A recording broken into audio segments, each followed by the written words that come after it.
What's next? Up in this tree is a fisher cat.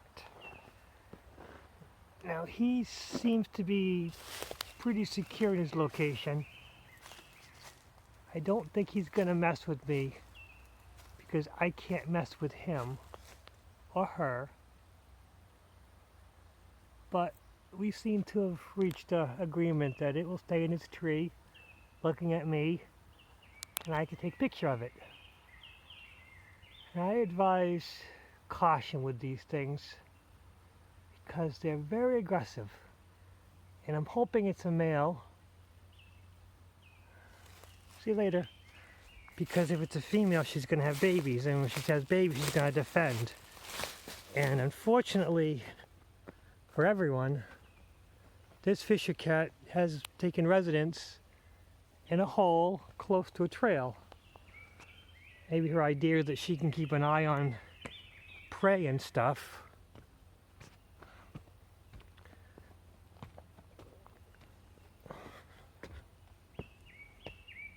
Let's see. Oh, no, she decided that I'm not a threat and she went back in her hole. Okay. I'm hoping it's a he, but 50-50 chance. Some things about fisher cats is I believe they hunt in pairs usually, which is another good indicator that it's a male who hasn't found a mate. Because I'm sure that one wants to see, I'm sure the other one would want to see too, so I figured there'd be two looking at me.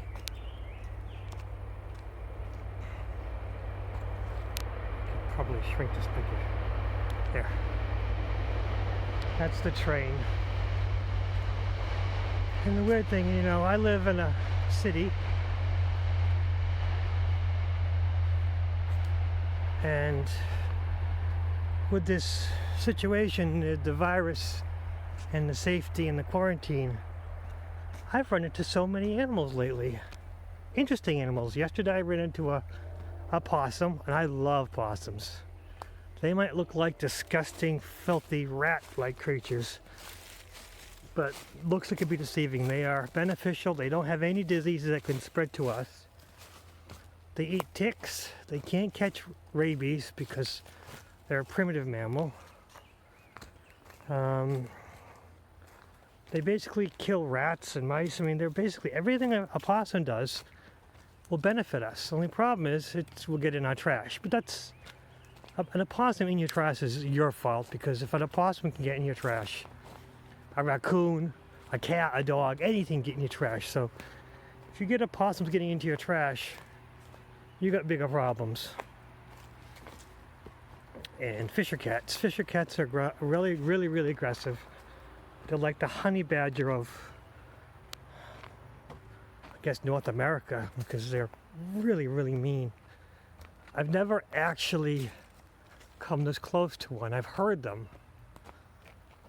My life, I grew up in the woods, so I have experienced all kinds of animals: raccoons, opossums, weasels, minks, beavers, muskrats. I even had a cat that a dog. I had a dog that would bring home baby muskrats, which was really frustrating.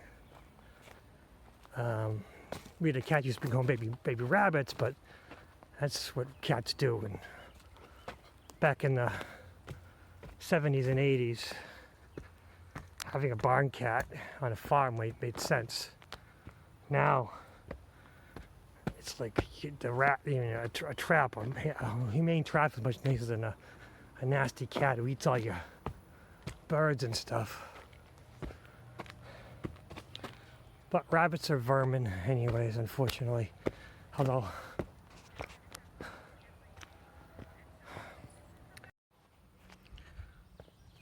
okay,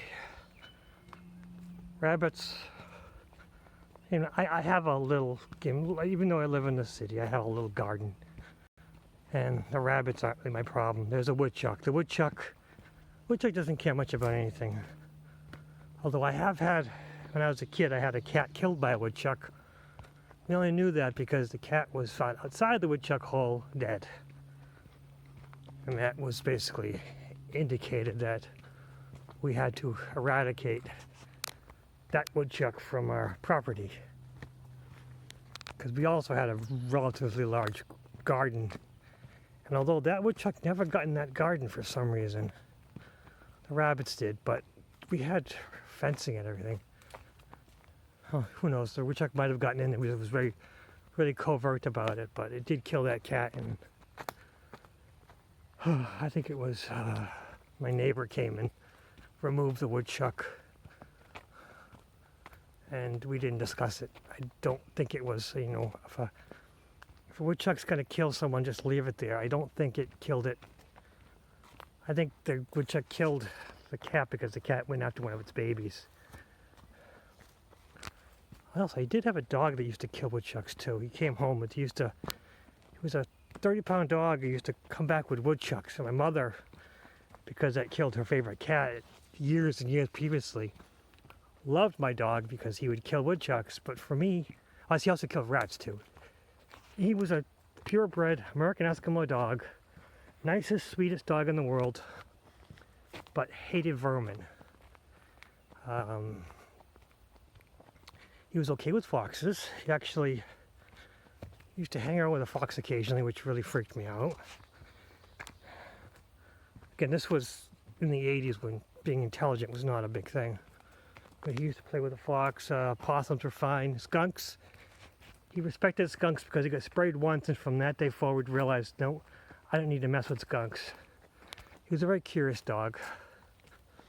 Snapping turtles used to come and lay their eggs in some of our fields. He wanted nothing to do with a snapping turtle. But mice and rats and woodchucks, he murdered. Just murdered them flat out. Grabbed them and shook them. He did kill one chicken once, but that was because there were two roosters who were fighting. And he had a thing about fighting where he had to break it up, and he ended up killing one of them. My mother said that this is a chicken killer. We can't have a chicken killer on our farm. I promised her that if he kills another chicken, I'd figure something out after that, but I promise you he'll never kill another chicken. He never did. It's basically, funny thing is, once that one rooster was dead, everything kind of smoothed out, because we only had one rooster and several chickens, and he never messed with the chickens. It was those two roosters were fighting, and he killed one of them. And from that day on, you know, we had these chickens were flying chickens. Another weird story, but they would lay their eggs in the trees, and then, which made it difficult to collect eggs, but that's not the point. One day, a mother chicken comes out of nowhere with a dozen little babies.